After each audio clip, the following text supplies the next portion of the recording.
Hello friends, welcome to Rajani's creation channel. ఇవాల్టి recipe వచ్చి పూర్ణం భక్షాలు. కొన్ని చోట్ల దీన్ని బొబ్బట్లు లేక పోలేలు కూడా అని అంటారు. మామూలుగా ఈ భక్షాలని శనగపప్పు అండ్ మైదాతో చేస్తారు. బట్ నేను శనగపప్పు మైదా లేకుండా ఈజీగా ఈ పూర్ణం బొబ్బట్లు ఎలా చేయాలో నేను మీకు చూపిస్తాను. ఇవి చాలా టేస్టీగా చాలా చాలా బాగుంటాయి. ముందుగా బౌల్లోకి 2 కప్పుల గోధుమ పిండి తీసుకోవాలి. ఇది 100% హోల్ వీట్ ఫ్లవర్. దీంట్లో ఎటువంటి మైదా కలపలేదు. ఇప్పుడు ఈ పిండిలో ఒక ఇలాచీ పౌడర్, అలాగే టేబుల్ స్పూన్ నెయ్యిని వేసుకోండి.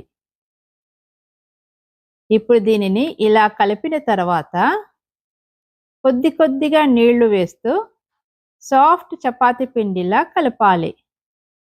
శ్రీరామ శ్రీరామ శ్రీమనోహరమ శ్రీరామ శ్రీరామ శ్రీమనోహరమ శ్రీరామ. ఇప్పుడు దీనిపైన మూత పెట్టి ఒక 10-15 నిమిషాలు పక్కన పెట్టండి. ఈ లోపల స్టఫింగ్ ప్రిపేర్ చేసుకుందాం.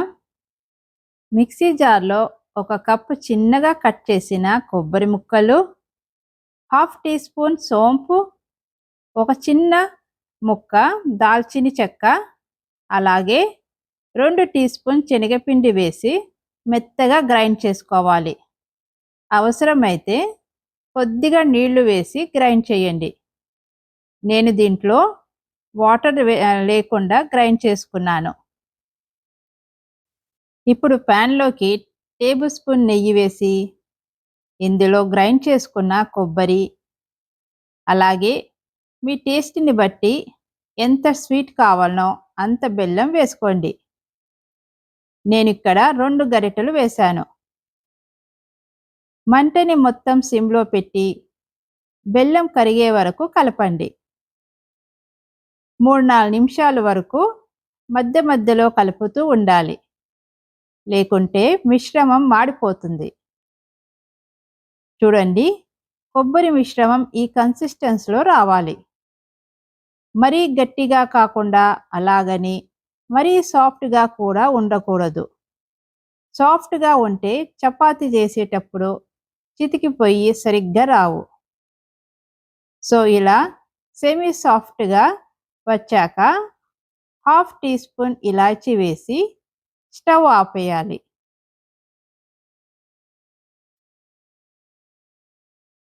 కొబ్బరి మిశ్రమం చల్లారక కావాల్సిన సైజులో రౌండ్గా ఇలా ఉండలు చేసుకోవాలి. చూడండి, నేను పెద్ద సైజు 6 బాల్స్ చేశాను. స్టఫింగ్ కన్సిస్టెన్సీ ఇలా ఉంటే బొబ్బట్లు ఎంత పెద్దగైనా ఈజీగా చేసుకోవచ్చు. అలాగే చపాతీ పిండిని కూడా అంతే సైజులో బాల్స్ చేసుకోవాలి. ఇలా చేసి పెట్టుకుంటే ఈజీగా స్టఫింగ్ పెట్టి భక్షాలు చేసుకోవచ్చు.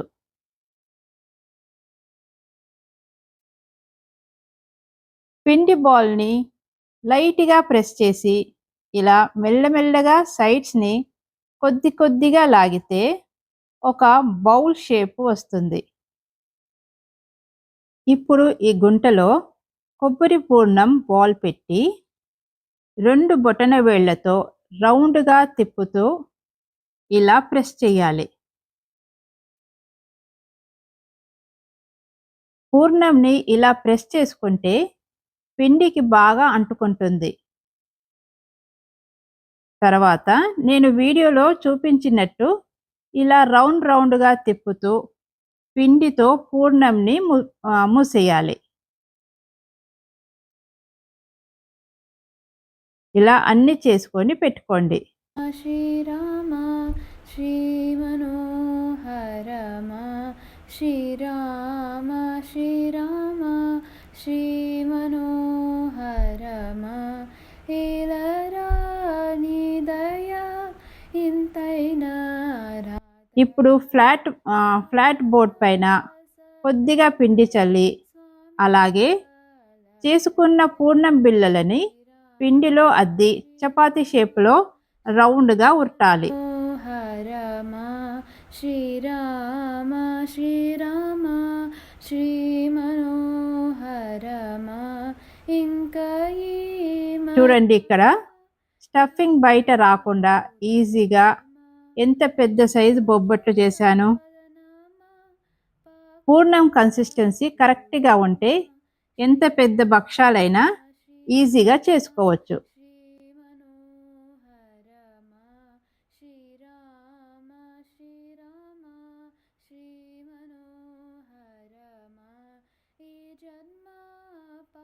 ప్యాన్ వేడెక్కాక చేసుకున్న భక్షాలు వేసి కాల్చుకోవాలి.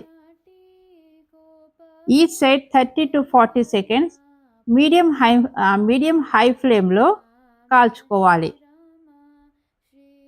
ఇలా ఒక సైడ్ ఇలా బబుల్స్ ఏర్పడ్డాక ఫ్లిప్ చేయాలి. చూడండి, ఇలా కొద్దిగా ఎర్రగా వచ్చే వరకు అంటే 30 to 40 సెకండ్స్ కాల్చుకుంటే సరిపోతుంది. నేను ఒక సైడే నెయ్యిని అప్లై చేశాను. మీరు కావాలంటే 2 సైడ్లు నెయ్యిని అప్లై చేసుకోండి.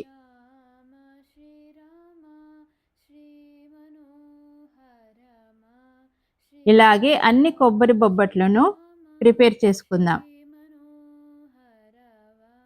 ఈ బొబ్బట్లు చాలా టేస్టీగా ఉంటుంది అండ్ ఈజీగా చేసుకోవచ్చు.